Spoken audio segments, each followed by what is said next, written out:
औज़ु बिल्लाहि मिनश्शैतानिर्रजीम बिस्मिल्लाहिर्रहमानिर्रहीम। जी student, chapter number 5 है हमारे पास। इसका शॉर्ट रिव्यू आज हम लोग इसका डिस्कस कर लेते हैं। इसकी जो थ्योरी है और इसके जो मेन पॉइंट्स हैं उनको आपने अच्छे तरीके से रिवाइज़ कर लेना है फॉर MCQs। और हम इस क्वेश्चंस के अंदर सबसे पहले 1A को देखते हैं। तो 1A के अंदर मैंने आपको एक चीज़ बताई थी कि ट्रिग्नोमेट्रिक रेशियो के जो हमने 6 फार्मूलाज याद किए हैं वही इसके अंदर यूटिलाइज़ होंगे, ठीक है। उसके अलावा मैंने आपको बताया था कि इसमें आपने 3 चीज़ें याद रखनी हैं। एक ट्रिग्नोमेट्रिक रेशियोज़ के फार्मूलाज, एक आपने पाइथागोरस थ्योरम, और एक आपको मालूम होना चाहिए कि बेस क्या होती है, परपेंडिकुलर क्या है जिसको ऑपोजिट भी कहते हैं, बेस यानी एडजेसेंट भी कहते हैं, और इसी तरीके से हाइपोटेनियस। ये 3 चीज़ों का पता होना चाहिए। अगर आपको इन 3 चीज़ों का पता है यानी बेस, ऑपोजिट या परपेंडिकुलर, बेस या एडजेसेंट या हाइपोटेनियस, ट्रिग्नोमेट्रिक रेशियोज़ और पाइथागोरस थ्योरम, तो आप इस चैप्टर के तमाम क्वेश्चन आसानी से सॉल्व कर सकते हैं, ठीक है स्टूडेंट्स। इसमें अगर हम लोग देखें रिसोर्स पैक के अंदर तो हमारी 5A में जो क्वेश्चन नंबर 1 है उसमें देखें पूछा गया है कि हाइपोटेनियस क्या है। The side opposite to right angle is called hypotenuse. और इसी तरीके से आपसे पूछा गया है कि the side opposite to angle A, यानी एंगल ए के ऑपोजिट कौन सी साइड है जिसको आप ऑपोजिट भी कह सकते हैं और परपेंडिकुलर भी कह सकते हैं। और तीसरा पूछा गया the side adjacent to angle A, angle A के साथ एडजेस्टेंट साइड यानी एंगल ए और 90 के एंगल के साथ जो मिलकर साइड बन रही है वो कौन सी है। तो ये 3 चीज़ें आपने उसको बता देनी है। इसके बाद क्वेश्चन नंबर 2 भी ट्रिग्नोमेट्रिक रेशियोज़ हैं। जैसे कि साइन थीटा के बारे में हमने पढ़ा था कि परपेंडिकुलर ओवर हाइपोटेन्यूज, और cos theta base over hypotenuse, tan theta perpendicular over base, ठीक है। इस तरह क्वेश्चन नंबर 3 में भी ट्रिग्नोमेट्रिक रेशियोज़ हैं। क्वेश्चन नंबर 4 जो है इसमें भी क्वेश्चन नंबर 4 बड़ा इंपॉर्टेंट है स्टूडेंट्स। और सबसे बड़ी बात यह है कि ये कैलकुलेटर से ही सारा सॉल्व होना है।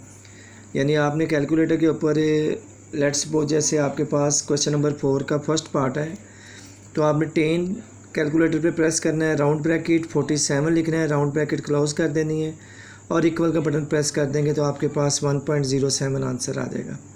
इसी तरीके से स्टूडेंट्स आपने कैलकुलेटर इस्तेमाल करके तमाम वैल्यूज़ को सॉल्व कर लेना। इसके बाद हमारे पास स्टूडेंट क्वेश्चन नंबर 5 आ जाता है, वो भी ट्रिग्नोमेट्रिक रेशियोज़ का है। और उसके बाद स्टूडेंट्स हमारे पास क्वेश्चन नंबर 6 आ जाएगा, और 6 भी बड़ा इम्पोर्टेंट क्वेश्चन है।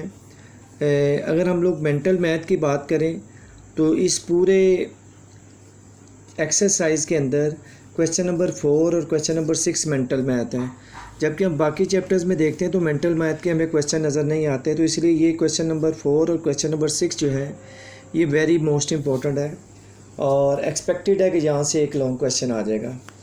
इसी तरीके से स्टूडेंट्स अगर हम नेक्स्ट बात करते हैं, और मैं स्टूडेंट्स यहाँ पे आपको बताता चलूँ कि इस एक्सरसाइज की कोई भी प्रैक्टिस ना हो या वर्कड एग्जांपल आपने नहीं करनी, जस्ट आपने इसकी एक्सरसाइजेज के क्वेश्चन करने हैं। अगर हम 5B की बात करते हैं तो स्टूडेंट्स इसके क्वेश्चन नंबर 1, 2, 3 और 4 जो क्वेश्चंस हैं ये तमाम क्वेश्चन जो हैं ये ट्रिग्नोमेट्रिक रेशियो से सॉल्व होंगे और वेरी मोस्ट इम्पॉर्टेंट। यानी पहले 4 क्वेश्चन में से एक क्वेश्चन तो मस्ट आएगा, तो इसलिए आपने पहले 4 जो हैं वो अच्छे तरीके से तैयार करने हैं।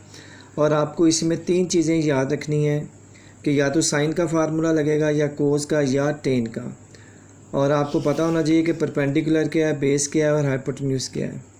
आपके पास जो भी 2 वैल्यूज़ होंगी आप उन्हीं के अकॉर्डिंग जो है आंसर निकालेंगे। जैसे अगर हम बात करते हैं क्वेश्चन नंबर 1 की तो उसमें हमारे पास देखो 67 के ऑपोजिट ए है, यानी हमारे पास परपेंडिकुलर है, और 90 के एंगल के ऑपोजिट जो है वो 15 है, यानी हमारे पास हाइपोटेन्यूज है।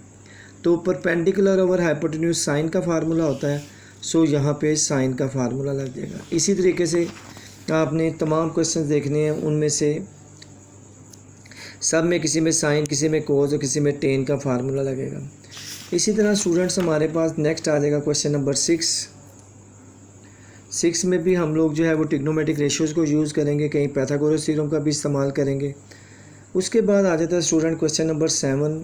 अच्छा, क्वेश्चन नंबर 7 है ना, जो जब मैथ का पेपर बनता है तो एक चीज़ माइंड में रखें कि आपके पास कोई ना कोई ऐसा क्वेश्चन ज़रूर आना होता है जो बहुत ज़्यादा लेंथी होता है। तो अकॉर्डिंग टू देखा जाए तो हमारे पूरे कोर्स के अंदर क्वेश्चन नंबर 7 जो है ये 3 to 4 पेजेस का क्वेश्चन है। तो इस लिहाज से क्योंकि इसमें 3 ट्रायंगल्स भी दी गई हैं तो ये क्वेश्चन बड़ा इंपॉर्टेंट है। तो इसको आप लोगों ने अच्छे तरीके से तैयार करना है, और मैंने इसकी एक सेपरेटली वीडियो भी बना के भेजी हुई है ग्रुप के अंदर, आप इसको तैयार कर लेंगे, जिसमें क्वेश्चन नंबर 7 और 8 किया गया है। तो 7 question also very most important है जी, और 8 भी इम्पॉर्टेंट है। इसके बाद स्टूडेंट्स हमारे पास एक्सरसाइज 5C आ जाती है।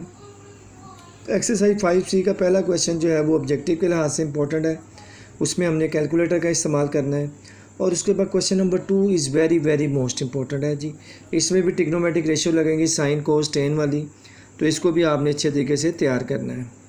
इसी तरीके से स्टूडेंट्स अगर हम बात करते हैं क्वेश्चन नंबर 3 की, तो 3 के अंदर हम लोग क्या करेंगे, ए को एक्सटेंड करेंगे तो हमारे पास नीचे एक रेक्टेंगल बन जाएगी और ऊपर एक ट्रायंगल बन जाएगी। तो ट्रिग्नोमेट्रिक रेशियोज़ के फार्मूला लगा के इसे कंप्लीट कर लेंगे।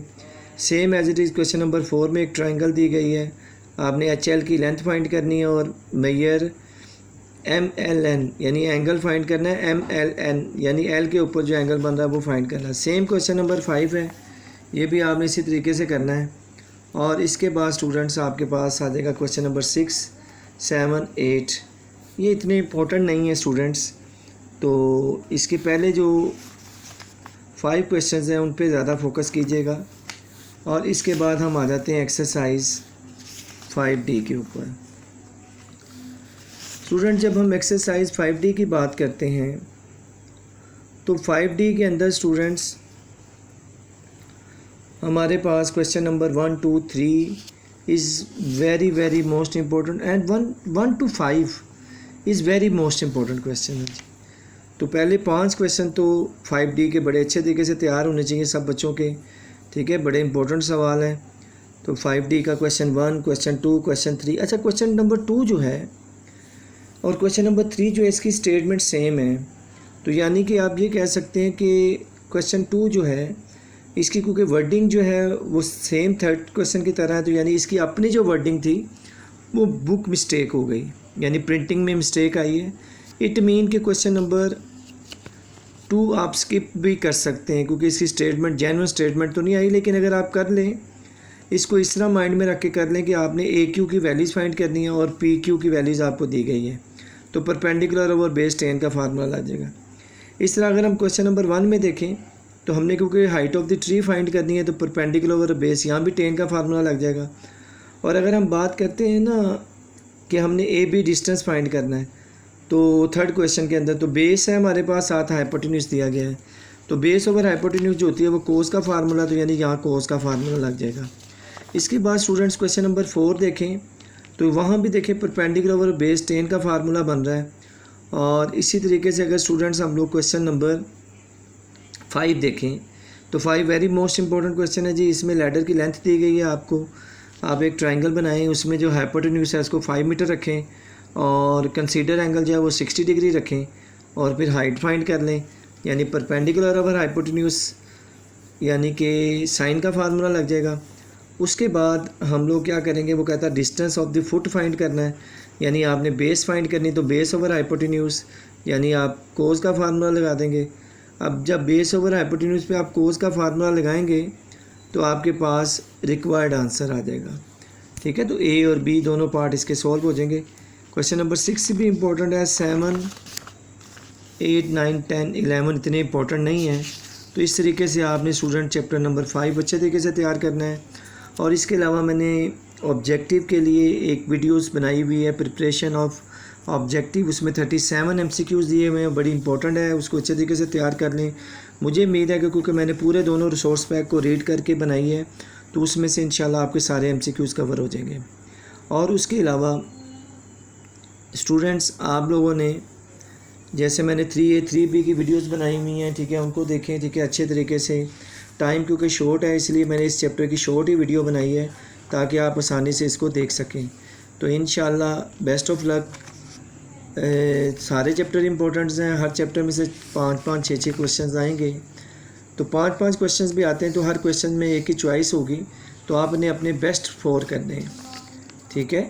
तो इंशाल्लाह अच्छा हो जाएगा चैप्टर, आप 5 चैप्टर का भी पेपर अच्छा हो जाएगा। बाकी पहला दूसरा चैप्टर हम ऑलरेडी पढ़ चुके थे, तीसरे चैप्टर की वीडियो मैंने दोनों की कंप्लीट बना के सेंड की हुई हैं, तो इंशाल्लाह आपने प्रैक्टिस करनी है और बेस्ट ऑफ लक। इंशाल्लाह बहुत अच्छा पेपर हो जाएगा और पेपर आसान ही होगा, इतना मुश्किल नहीं होगा। तो आप लोगों ने अच्छे तरीके से सुबह एक दफ़ा फिर दोबारा से MCQ रिवाइज़ कर लेने। अल्लाह हाफिज़, अस्सलाम वालेकुम।